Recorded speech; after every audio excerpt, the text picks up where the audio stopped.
Hello, I am Stuart. Here in the video we will share the details for the Predecessor error code p2305. As per our research, this error mainly comes when players try to play any online multiplayer playlist.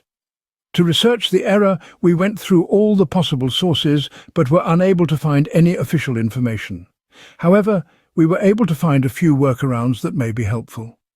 Our first suggestion will be to restart your gaming device along with the internet. Then make sure the game is up to date with its latest version.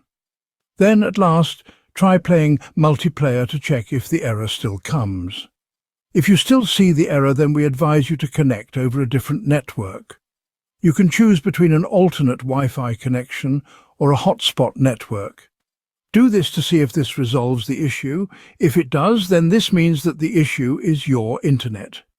If connecting over the alternate network also fails to resolve the error, then we advise you to reinstall the game.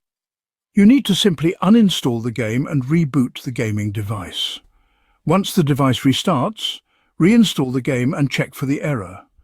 Also, make sure to not play this game on a quick resume.